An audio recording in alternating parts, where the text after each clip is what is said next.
falar sobre a disputa ao Senado, essa semana, o senador Eduardo Gomes, que tem estado à frente de todas as pesquisas divulgadas até o momento, ele que é vice-presidente do Senado, aconteceu uma coisa interessante, ele fechou aí, Kleber, o apoio do G5, né? Porque o Ronivon de Porto me deu uma entrevista exclusiva anteontem, aderiu à campanha do senador. Então, o senador passa a contar com o apoio do prefeito de Palmas, Eduardo Siqueira Campos, de Araguaína, Wagner Rodrigues, de Gurupi, Josi Nunes, de Porto, agora Ronivon, e de Celcinho, ali em Paraíso. Então, são os 5 maiores colégios, chamados G5.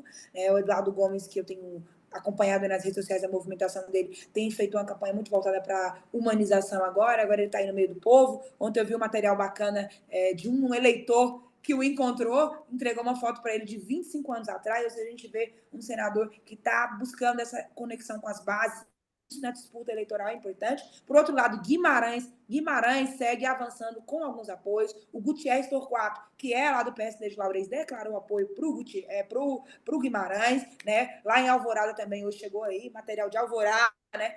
Maioria dos vereadores lá também, muitos deles declarando apoio para o Guimarães, também está nesse momento aí de conquistar apoios. Carlos Gaguin, essa semana, movimentou muito o cenário, o Gaguin está muito acelerado aí, buscando apoio, correndo atrás dos prefeitos do Irajá, que eram do Irajá também. Na Araguaína, o Gaguin recebeu o apoio do Jorge Frederico, que dobra com o Alexandre Guimarães e que é do grupo do Vicentinho, né? Paulo Mourão segue aí nas andanças junto com o Laurez ali, mais junto do Laurez, dia do debate ele estava lá, acompanhou o Laurez, está seguindo, buscando essa base petista, no discurso mais crítico, né? E temos aí também Ronaldo Dimas, que essa semana teve vídeo da Poliana Siqueira em Palmas, primeira-dama apoiando ele gravou uma série de vídeos, teve esse apoio do Irajá para ele também, aí o Dimas está começando a se manifestar, ele que entrou tarde na disputa, aí também, né? Luxemburgo, candidato avulso, correndo por fora, fazendo as suas agendas aí, buscando o conhecimento que o pessoal tem dele, a parte esportiva, né? E o Eli Borges, que está aí também andando, buscando mostrar o seu trabalho, defendendo a questão da bandeira dele cristã, enfim. Kleber Toledo, que análise você tem feito desses primeiros dias de campanha para o Senado? Eu queria abrir esse claro, bloco. sim. Eu queria abrir esse bloco de senador. O que está me parecendo que você falou, realmente a gente está acompanhando, mas existe uma goiaba podre nesse meio aí. Vou trazer por quê. O Tribunal Regional Eleitoral, o Superior Tribunal Eleitoral, proibiu que o Marçal participasse do horário gratuito e fosse candidato e dos fundos partidários. Em Brasília, o Tribunal Eleitoral disse, o Ministério Público Federal Eleitoral disse que tornou a posição que o Arruda está inelegível e não pode ser candidato. Em Tocantins, nós temos um candidato que está condenado e colegiado, julgado e condenado e colegiado, e está recorrendo de um fato que já está decidido, que é o Carlos Gaguinho. Será, se essa candidatura não pode, não corre o risco de ocorrer o que ocorreu com Marcelo Miranda, que foi eleito e não foi nem diplomado, que o Gaguinho está inelegível, segundo a lei. E eu tenho os processos aqui. O Gaguinho tinha 146 processos. Ele arredondou para 100. E um desses processos, ele está transitado e julgado e colegiado. Então, eu acho que isso aí precisa ser discutido. E nós vamos buscar um relatório, um parecer dos juristas sobre essa candidatura, por causa que ela pode, inclusive, ser anulado os votos dele. E isso não aconteceu o que aconteceu na época. O Vicentinho assumiu no lugar do Marcelo Miranda, que não foi nem diplomado. Então, eu vejo que a candidatura ao Senado, nós temos esses problemas que nós precisamos discutir a fundo sobre essa candidatura do Gaguinho, sobre essa condenação de transitado e julgado. Cleber Toledo. Isso. Então, isso é muito sério. Eu não tenho acompanhado efetivamente a tramitação desses processos, mas se realmente está nessa situação, é uma situação grave. Agora, o Gaguinho tem uma dificuldade para mim nos municípios maiores. Dos municípios menores, onde o voto é do prefeito, é um voto amarrado, é o voto do coroné, então você fecha o coroné e ele te coloca o rebanho à sua porta, aí eu acho que fica mais fácil para ele. Então vai lá, fechou o prefeito garante os votos. Mas isso aí todo mundo consegue de uma forma ou de outra. O diferencial para os candidatos a senador vai se dar, principalmente quem tem mais força no interior, nas grandes cidades. Porque na grande cidade você precisa ter muito mais desempenho pessoal, que depende muito da credibilidade pessoal, depende muito do histórico de relação mais próximo com o eleitor para você conseguir voto. Historicamente, o Gaguinho não tem uma votação, assim, digamos, proeminente nas cidades maiores. Eu acho que é uma grande dificuldade que o Gaguinho vai ter para se reeleger, para buscar o mandato de senador, vai ser justamente nos municípios maiores. Ele vai ter muita dificuldade.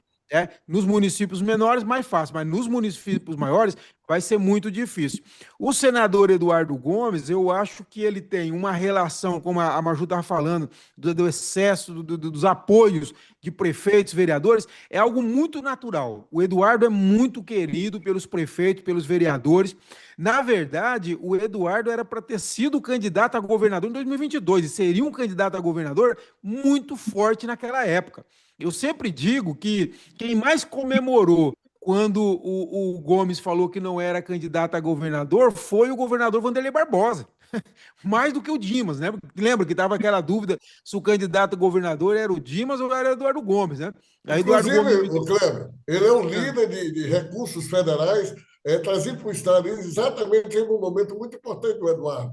Foi no momento da pandemia, que Sim, sim, sim. ele conseguiu trazer avião da FAB cheio de UTI, de remédio, de profissionais. Então, o Eduardo tem uma participação muito grande, trouxe dinheiro para aquela e salvou muitas vidas.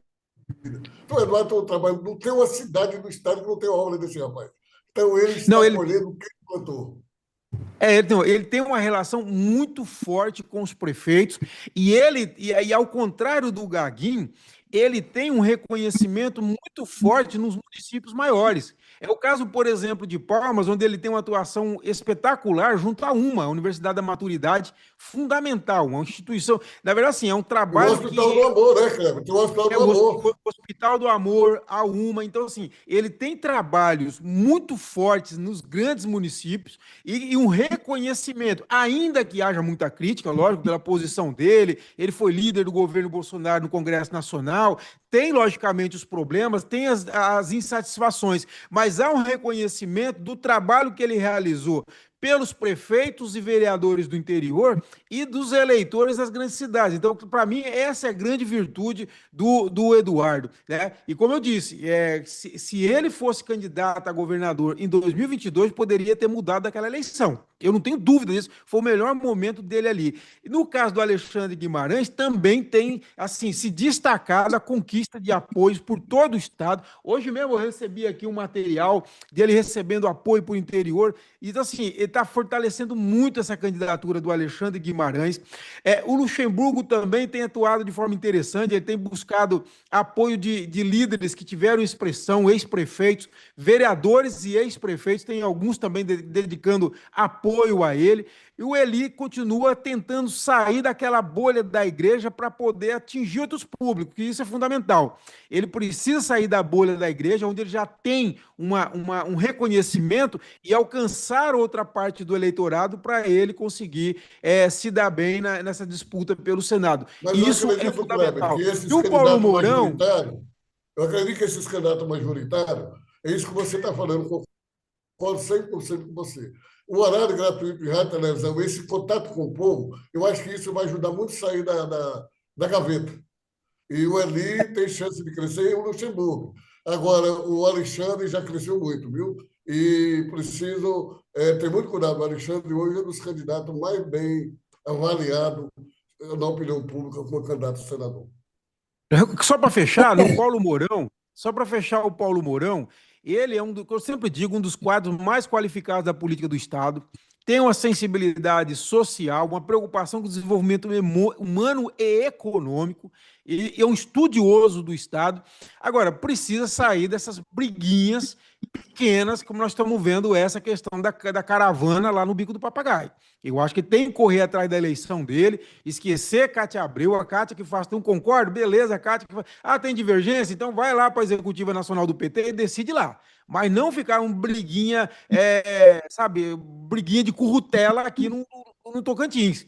Isso é muito pequeno. Eu acho que ele é muito grande para se preocupar com isso e assim, e ele começar a trabalhar naquilo que ele pensa, mostrar para as pessoas o que ele acredita e sair dessas coisas pequenas que isso dá desgaste. Ele é um candidato que pode crescer. É um grande nome da política do Estado, Paulo Mourão. E Paulo Mourão, como você falou, tem todas as condições de trazer uma campanha competitiva, crítica, propositiva, né? Ele realmente está muito por dentro dos dados. E o Paulo Mourão, o tanto de anos. Desafios. Maju, o Paulo Mourão tem 3 ou 4 mandatos de deputado federal, tem um mandato de prefeito e um mandato de deputado estadual, e todos os mandatos que ele desempenhou, ele saiu com sua ficha limpa, nunca foi envolvido com nenhum rolo de corrupção. Então, é o que o Cleber está falando. Ele precisa cuidar da campanha dele.